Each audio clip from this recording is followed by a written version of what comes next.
The loud leader. This is the leader people notice first. High energy, big voice, constant presence. They dominate conversations, make fast decisions, and project certainty even when they have no idea what's happening. And in chaotic situations, this type often rises quickly because humans naturally associate confidence with capability. The problem is, volume creates the illusion of direction. And sometimes people follow loudness simply because silence feels uncertain. Now, sometimes this type actually is competent, but many times, they survive purely through momentum and presence. Meetings become performances.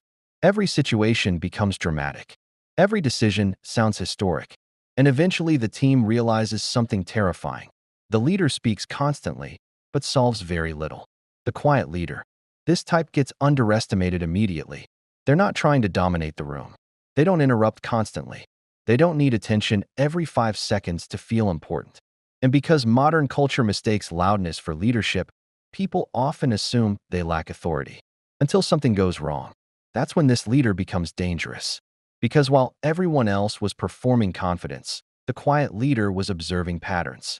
They listen more than they speak. Think before reacting. And when they finally make decisions, they're usually calculated instead of emotional. This type creates calm. Not hype. Not panic. Calm. And teams trust calm people during uncertainty. The fear leader. This leader controls through pressure. People obey them, but not because they respect them. They obey because they're scared. Scared of embarrassment. Scared of punishment. Scared of becoming the next target. At first, fear leadership can look effective. Everything moves quickly. Mistakes decrease temporarily. People become hyper-alert. But slowly, something starts dying inside the team. Honesty. Because nobody wants to admit problems to a leader who weaponizes mistakes. So people hide issues. Fake progress. Avoid risks. And eventually the system becomes fragile because nobody feels safe telling the truth. Fear creates obedience, but it destroys creativity. The respected leader. This is different from being liked. Many people confuse the two. Being liked means people enjoy you. Being respected means people trust your judgment even when it's uncomfortable. This leader doesn't need intimidation. People follow because they believe the leader is competent, fair, and stable under pressure. And this type is rare because respect takes longer to build than fear. Fear is instant. Respect is earned repeatedly, through consistency, through competence, through keeping promises even when it's inconvenient. And once a leader gains genuine respect, they no longer need to constantly prove authority. The room already knows. The fake visionary. This leader speaks entirely in inspirational sentences. Every conversation sounds like a startup conference. Changing the future. Disrupting the industry. Revolutionary thinking. The problem? There's no structure underneath the inspiration. Just endless hype. This type confuses ambition with execution.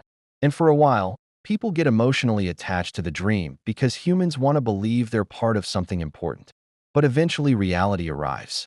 Deadlines get missed. Systems fail. Nothing concrete happens. Because vision without structure is just motivational entertainment. The real visionary. Unlike the fake visionary, this leader sees patterns before others do.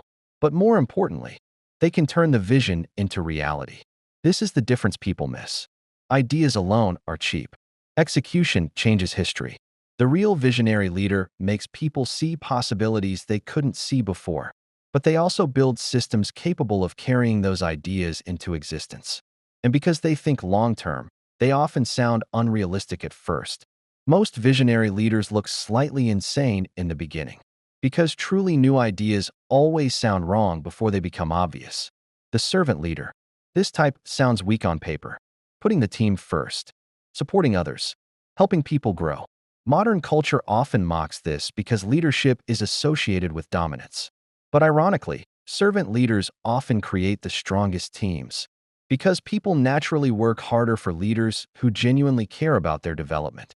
This type removes ego from leadership. The goal isn't, how powerful do I look? The goal becomes, how powerful can the team become? And over time, that mindset compounds. Because empowered people outperform controlled people. The ego leader. Everything becomes personal with this leader. Disagreement feels like disrespect. Feedback feels like attack. Questions feel like challenges to authority. So instead of making the best decisions, They make decisions that protect their image. And that creates dangerous environments where truth slowly disappears. People stop correcting mistakes, stop sharing ideas, stop being honest, because surviving the leader's ego becomes more important than improving the system. And once leadership becomes about protecting identity instead of solving problems, collapse begins quietly. The crisis leader. Some leaders only become effective during chaos. Normal situations bore them, but emergencies activate them. While everyone panics, this leader becomes focused. Fast decisions, clear priorities, no emotional paralysis. And historically, some of the greatest leaders only revealed themselves during disasters. Because crisis removes illusions. Suddenly nobody cares about charisma or corporate performance language anymore. They care about one thing. Who can actually handle this? And crisis leaders answer that question immediately. The democratic leader. This leader involves people in decisions. Discussions happen openly. Feedback matters. The team feels heard. And this creates strong morale because people support decisions they helped create. But there's also a weakness. Too much democracy can slow everything down. Because leadership sometimes requires unpopular decisions. Not every situation can become a group project. The best democratic leaders know when to listen and when to decide. The dictator leader. Complete control. No discussion. No debate. No questioning authority. This leadership style can create speed because decisions happen instantly. But it also creates dependency. The team stops thinking independently because thinking becomes dangerous. Eventually, the entire system becomes dependent on one person's judgment. And that's unstable. Because when the leader fails, everything fails together. The charismatic leader. This type can make people feel emotionally electrified. They're magnetic. People leave conversations feeling motivated, energized, convinced. And charisma is incredibly powerful because humans are emotional creatures pretending to be logical. A charismatic leader can make weak ideas feel brilliant. That's the danger. Because charisma amplifies influence regardless of whether the direction is good or terrible. History is full of charismatic leaders who inspired greatness, and charismatic leaders who caused catastrophe. Charisma itself is neutral. It depends entirely on the person using it. The builder leader. This leader focuses less on speeches and more on systems, processes, infrastructure, long-term stability. They think in foundations. While flashy leaders chase attention, builder leaders quietly create things that continue functioning for years. They're often less celebrated publicly because systems are invisible when they work well. Nobody applauds functioning infrastructure. People only notice it when it breaks. But behind many successful organizations is usually a builder leader who created stability nobody appreciated until later. The inspirational leader. Different from charisma. Charisma attracts attention. Inspiration changes behavior. This leader makes people believe they're capable of more than they thought. And that changes effort levels dramatically. Because humans perform differently when they feel meaningful. The inspirational leader creates emotional momentum. People don't just work because they have to. They work because they feel connected to something bigger. The manipulative leader. This leader understands psychology extremely well. But instead of using it to strengthen people, they use it to control them. Guilt, fear, validation, division. Everything becomes strategic. Different people receive different versions of reality. And the most dangerous part? Manipulative leaders rarely look evil. They often appear charming, helpful, supportive. Because manipulation works best when it's disguised as care. The exhausted leader. This type is increasingly common. Burned out, overloaded, constantly reacting instead of thinking. And exhausted leaders create exhausted teams because energy spreads socially. When leadership becomes survival mode, long-term thinking disappears. Everything becomes urgent. Everything becomes reactive. And eventually the organization stops growing because nobody has the mental space to think beyond the next crisis. The symbolic leader. Sometimes leaders become more symbolic than functional. They represent stability, identity, or culture more than actual decision-making. This happens in companies, countries, movements, even friend groups. The symbolic leader acts like a psychological anchor. People feel safer simply because they exist, even if others are doing most of the operational work behind the scenes. The reluctant leader. This type never wanted leadership originally. They didn't chase power. Sometimes leadership was forced onto them through circumstances. And strangely, Reluctant leaders are often more trustworthy because power wasn't their main motivation. They tend to think carefully before acting because they understand responsibility instead of romanticizing authority. The problem is, they can hesitate too long. Because unlike ego-driven leaders, they genuinely fear making the wrong decision. The opportunist leader. This leader adapts incredibly fast, but not always ethically. They follow power shifts, trends, public opinion, whatever benefits them most. And this makes them highly survivable. They rarely go down with failing systems because they reposition constantly. But there's a cost. Nobody truly trusts them. Because deep down, everyone knows loyalty disappears the moment conditions change. The cult leader. Not necessarily literal cults. This leadership style appears everywhere. Companies, influencer communities, online movements. The leader becomes more than respected. They become unquestionable.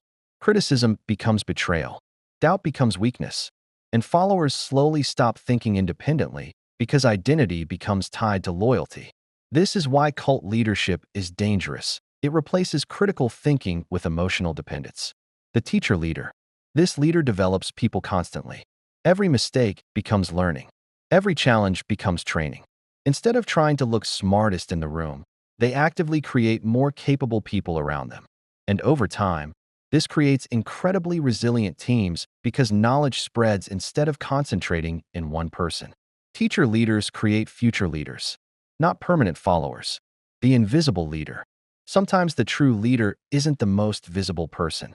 They might not even hold the highest title, but their influence quietly shapes decisions, culture, and direction behind the scenes. These people often become the emotional center of groups. Others naturally look to them during uncertainty. Because leadership is not always official. Sometimes authority emerges naturally. The legacy leader. This leader thinks beyond personal success.